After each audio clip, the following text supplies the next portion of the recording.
being here. Please, give it a round of applause for the comedians you've seen. Give it a round of applause for yourselves. You are seeing history in the making tonight. When we got together to do this, I noticed tonight there is one fatal flaw. I'm kind of short for this ring.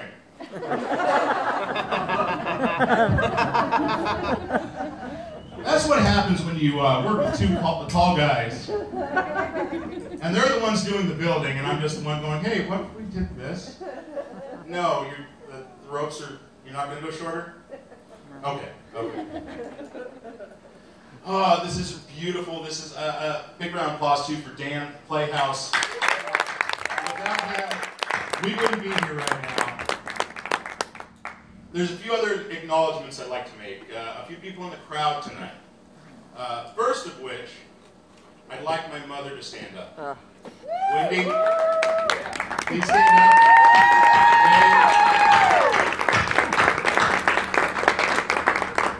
I was trying to think of a funny story to tell about my mom. And it occurred to me a little while ago, she told me my true birth story. Now there's a difference between a true birth story and what your parents tell you as you're growing up. The story you get growing up is lighthearted. Oh, you're so beautiful. You were born at 4:30 p.m. on June 15th, 1984. It's light, it's nice, you know. But the true story, and how I knew it was the true story was when she referred to me as it. It was in there for 12 hours. When it finally came out, it was 10 pounds. I've always been a big boy. Apparently, the umbilical cord wrapped around my neck. And my mother had chosen to do an at-home birth. And this is back in the 80s. She had the midwife, had everybody, a lot of family there to help, had my dad there. I think he was a little drunk. Apparently he kept talking about cattle pullers and cattle prods. Now, she wouldn't confirm nor deny if those came into play, but it would explain my heart murmur. But apparently halfway through, she had denied any medication, any painkillers, anything like that. And she goes, yeah, halfway through, I couldn't stand it. And I asked for wine and orange juice. And at that point, I go, that really sounds nasty, Mom. Just nasty. But I can understand. My question was, after she told me that, was after I was born and she was breastfeeding me, did I ever just go, can I get something harder?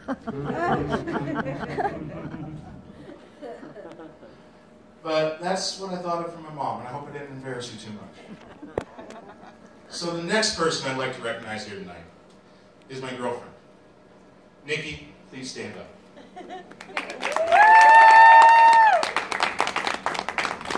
Nikki is an amazing woman. She's an actress here at the Playhouse.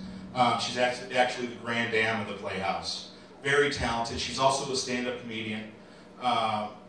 So you can imagine that we just try to get each other to laugh all the time.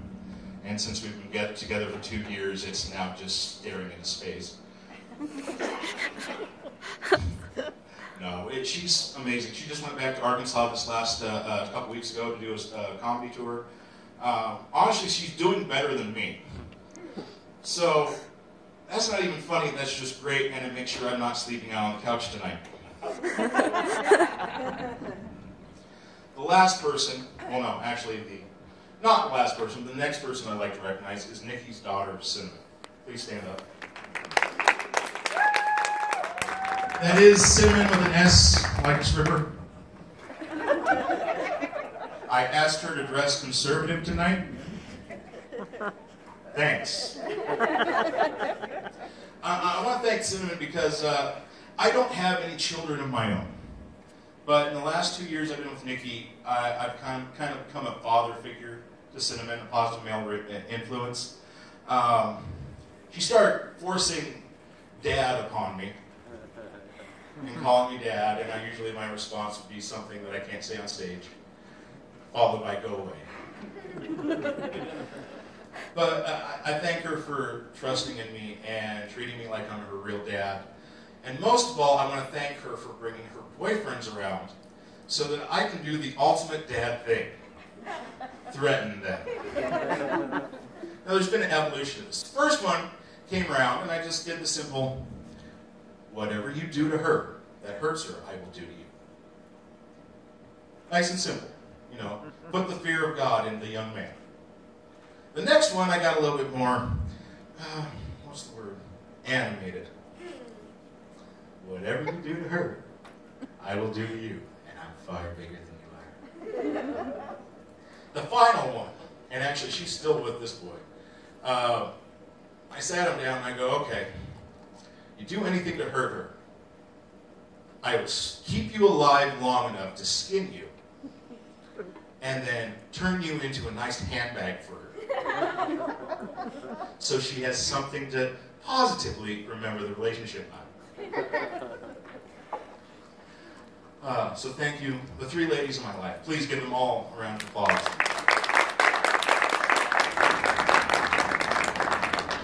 So working with Janelle and working with Sean is interesting. Janelle, I actually, as I put it, and this is a little racy, I took his comedy virginity. It was actually here in the Playhouse. I don't know which chair, I'm sorry, it might be dirty. But Jay had been coming to our open mics here. And I noticed he was there. I wanted to do some crowd work one night, so I went in the audience and I talked to him. And I asked him why he was here. Was he just here to be a fan, or was he interested in actually getting on stage?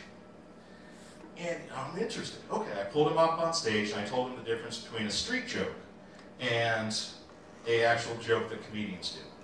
The difference is, a street joke is what you're going to hear at the bar. You're going to hear that at a repair shop, something like that.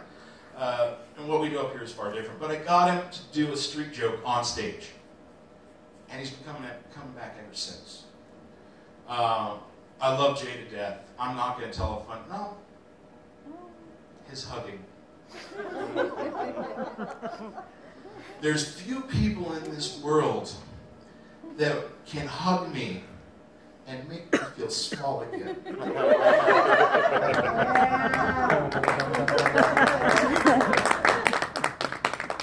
Make me feel safe like I'm a child again. Hold me. Don't let go. Sean, on the other hand. I love Sean. I've known him for about almost 4 years now. He's been a comedy mentor to me. He's been a friend to me like no other. He's helped me grow as a human and a friend and a comedian. But my first road trip experience with him was interesting. So before I even went with him, when I first actually started hanging out with him, a lot of local comedians warned me not to mess with him. And warned me that if I went on the road with him, that I was going to learn a lesson.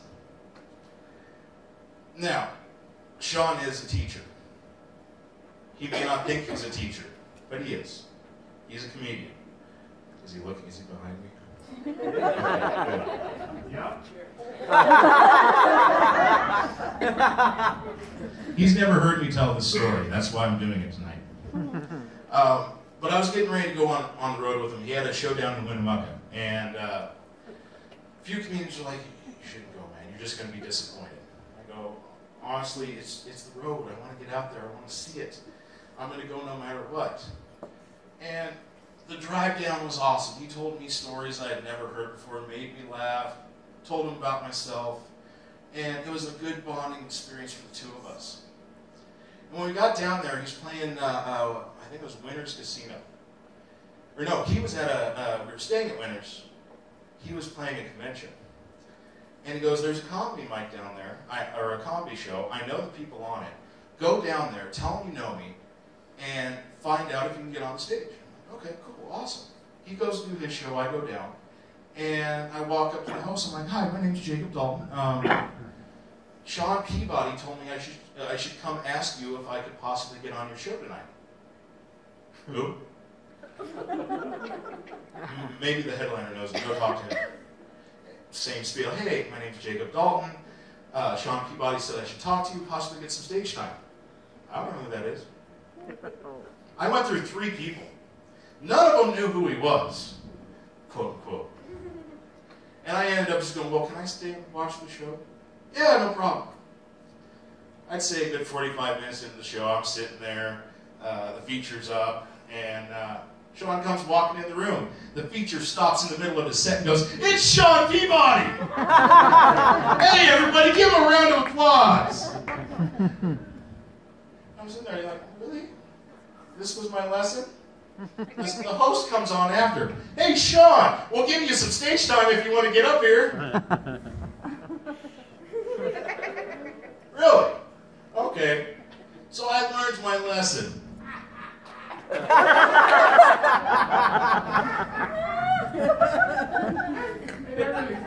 But I don't blame Sean. I thank him. It did teach me a lesson. Don't expect things unless you're actually ready, and don't expect things unless you've done the work. And that's what we did here tonight. We did the work. We built this by hand. We made something unique no one else has. So for that, please, give us a round of applause.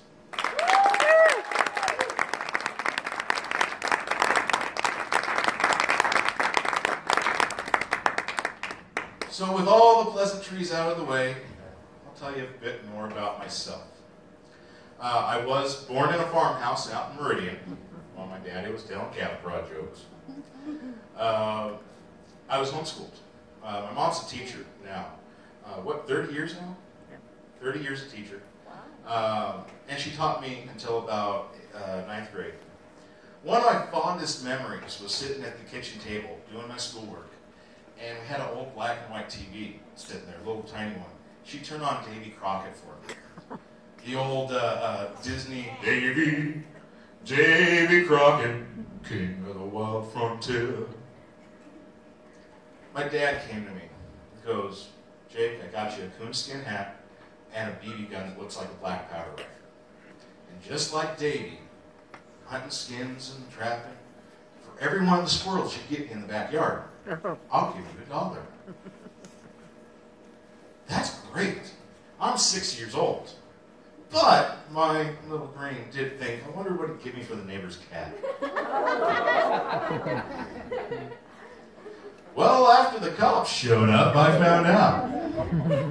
Sits me down and goes, "Son, good job. Here's $10. I really hated that cat. By the way, the neighbor's dog's been yipping at night. Just saying." But it's only fitting that 25 years later, I would end up dating a crazy cat lady. We had 2 cats. One of them I actually taught to sit and lay down and up and all types of things because I had no dog and I was bored. But it got to the point where she wanted something more. I'm not very cuddly despite my, and we wanted another animal. So she talked me to a cat. We went and got this little cat off of Craigslist. Now mind you, this was supposed to be hers.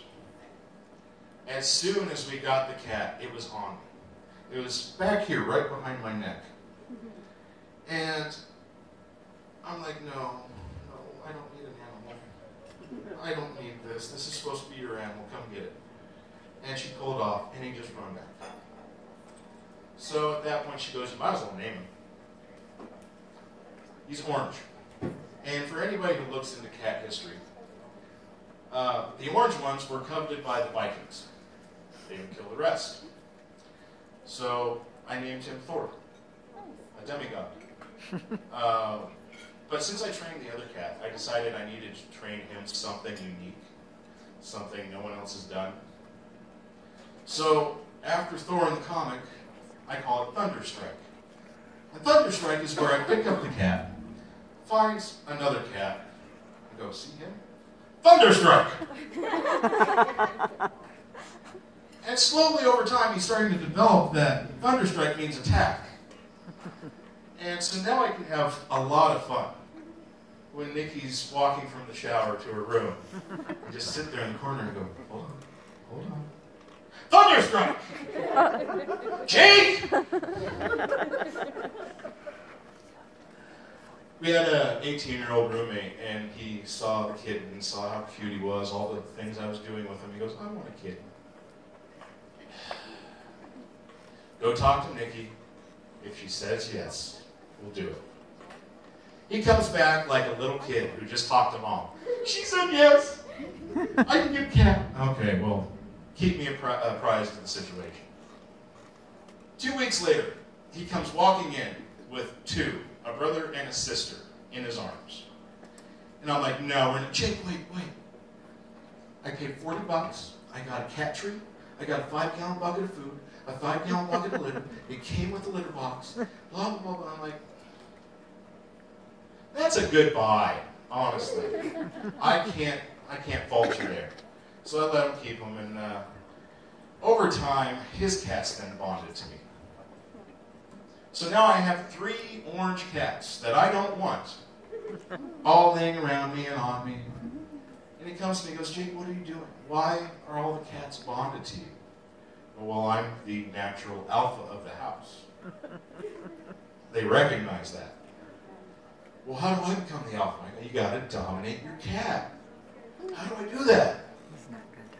You got to pee on him. And before I go any farther with this, I do want to say, one night I had an actual veterinarian come up to me after my show and go, that's true. That is how you actually have to do it. I'm going, that makes my set so much better. So he comes to me, he's holding this cat by the scruff of the neck. It's pissed off. He's like, I'm going to do it, Jake. I'm going to pee on this cat. Okay, well, take him in the bathroom. He goes in, closes the door. I have to get close. I'm outside that door alone.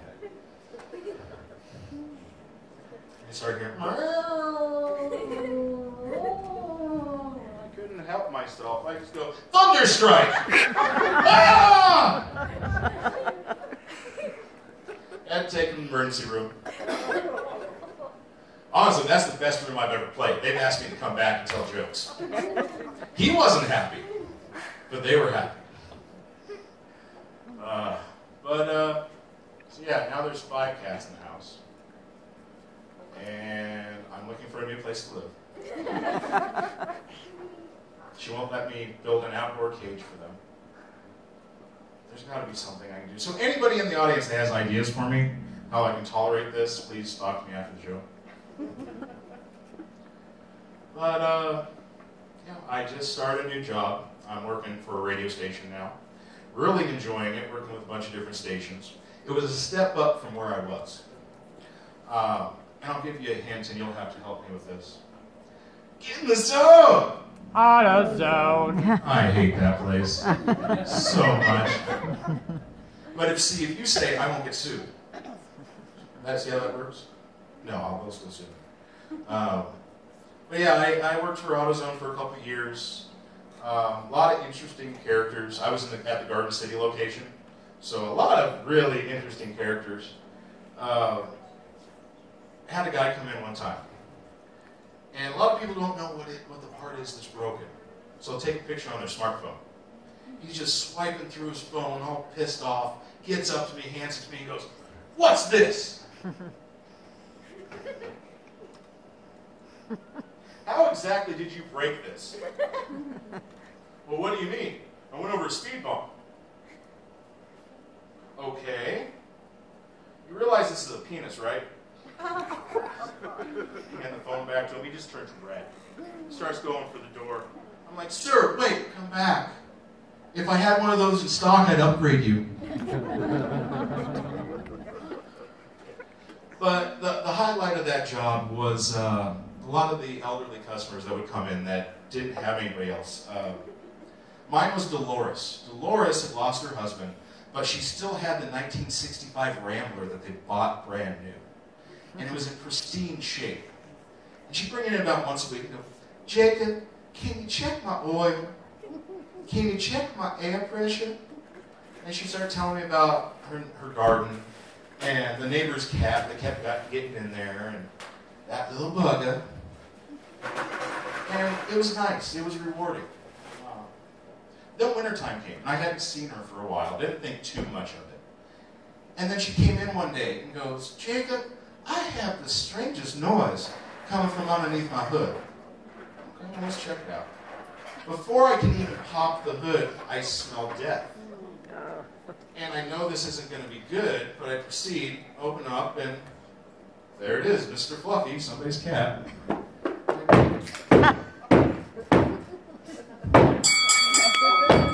Punchline is she killed the cat.